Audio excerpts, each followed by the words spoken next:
चलिए, आज बात करते हैं टीएस एलियट के उस मशहूर निबंध की जिसने 20वीं सेंचुरी में आर्ट और लिटरेचर को देखने का नजरिया ही बदल दिया। नाम है tradition and the individual talent. आज इसी की गहराइयों में उतरते हैं। तो एक सवाल उठता है और एलियट इसी सवाल से जूझ रहे थे कि कोई आर्ट, कोई कला एकदम ओरिजिनल, एकदम नई कैसे हो सकती है जब वो हजारों साल पुराने इतिहास से भी जुड़ी हो। मतलब नयापन और परंपरा, ये दोनों साथ साथ कैसे चल सकते हैं? क्या है ये रिश्ता एक आर्टिस्ट और उसकी विरासत के बीच? चलिए समझते हैं।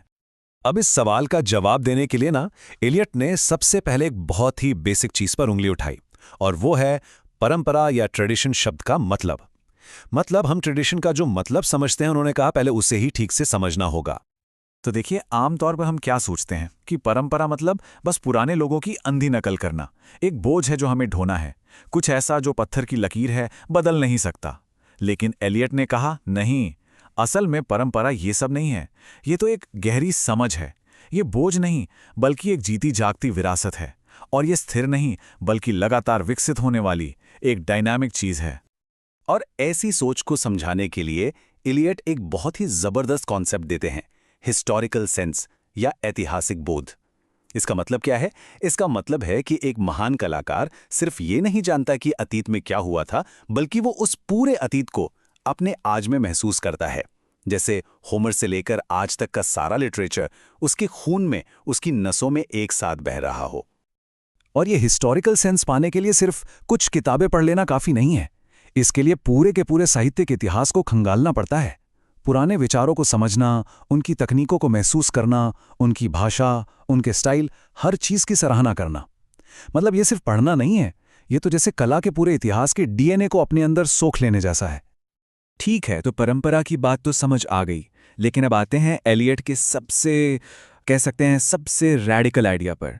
एक ऐसा विचार जिसने कविता लिखने और पढ़ने का पूरा तरीका ही बदल कर रख दिया।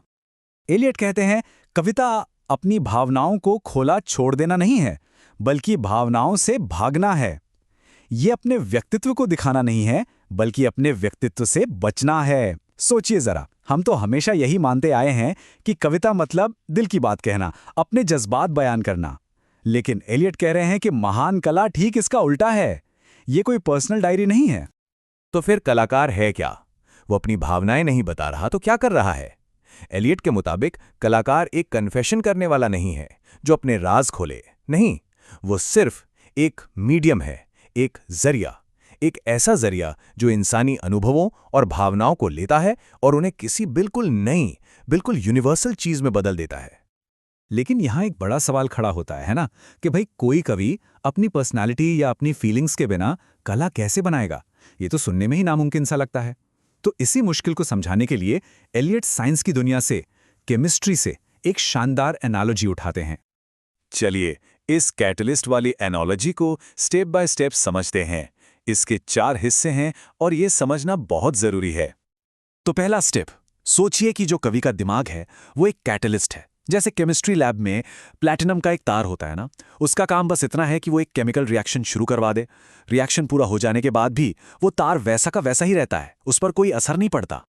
दूसरा स्टेप है कच्चा माल, यानी रॉ मटेरियल। ये क्या है? ये हैं भावनाएं, अनुभव, विचार।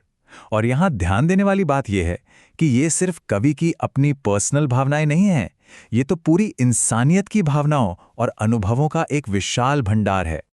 तीसरा स्टेप है असल रिएक्शन। अब उस कैटलिस्ट यानी कवि के दिमाग की मौजूदगी में ये सारा कच्चा माल आपस में मिलता है। एक जबरदस्त क्रिएटिव प्रोसेस शुरू होता है। एक किस्म का केमिकल रिएक्शन होता है जिसमें ये सारी चीजें मिलकर कुछ नया बनाने लगती हैं। और फिर आता है चौथा और आखिरी स्टेप, नतीजा। इस रिएक्शन के बाद जो चीज बनती है वो है कविता। ये एक बिल्कुल नया कंपाउंड है। जैसे 2 गैसों के मिलने से सल्फ्यूरस एसिड बनता है, और इस नई चीज में, इस कविता में कवि की अपनी पर्सनल पहचान का, उसकी अपनी भावनाओं का एक कतरा भी नहीं मिलता। अच्छा, तो कवि इम्पर्सनल है, वो एक मीडियम है, ये तो समझ आ गया। लेकिन फिर उसकी इंडिविजुअल टैलेंट का क्या? उसकी अपनी प्रतिभा कहाँ गई? वो परंपरा के साथ कैसे फिट होती है? क्या दोनों में कोई टकराव है? यहां एलियट एक और कमाल की बात कहते हैं। वो कहते हैं कि जब भी कोई सच में जीनियस, कोई नया आर्टिस्ट आता है और एक महान कृति बनाता है, तो वो सिर्फ भविष्य नहीं बनाता, वो अतीत को भी बदल देता है।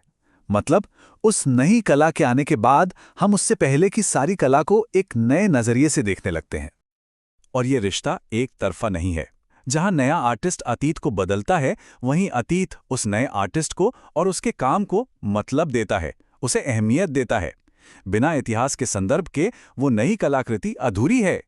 तो इसका मतलब क्या हुआ? इसका मतलब ये कि परंपरा और व्यक्तिगत प्रतिभा के बीच कोई लड़ाई, कोई संघर्ष नहीं है। ये तो एक सिम्बायोटिक रिलेशनशिप है, एक ऐसी साझेदारी जहां नया और पुराना दोनों एक दूसरे के बिना अधूरे हैं, दोनों एक दूसरे को पूरा करते हैं।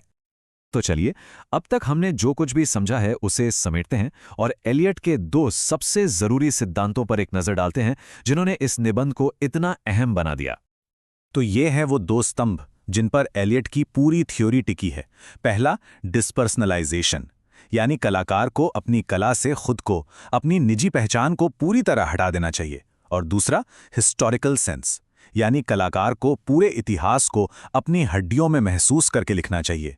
यही 2 आइडियाज उनकी सोच का पूरा सार हैं। और अगर इस पूरी बातचीत का निचोड़ एक लाइन में निकालना हो तो वो ये है, किसी भी क्रिएटर के लिए एलियट का संदेश साफ है। महान कला अपनी पर्सनैलिटी से भागकर ही मिलती है, और ये पलायन होता है इतिहास के साथ एक गहरी, एक सच्ची बातचीत के जरिए। और ये सोच हमें एक बहुत बड़े सवाल पे लाके छोड़ देती है। क्या हर सच्ची क्रिएटिविटी, हर असली मौलिकता असल में वर्तमान और अतीत के बीच एक संवाद, एक डायलॉग ही है? शायद सबसे ओरिजिनल होने का मतलब इतिहास को नज़रअंदाज करना नहीं, बल्कि उसे पूरी तरह से अपना लेना, उसे साध लेना है।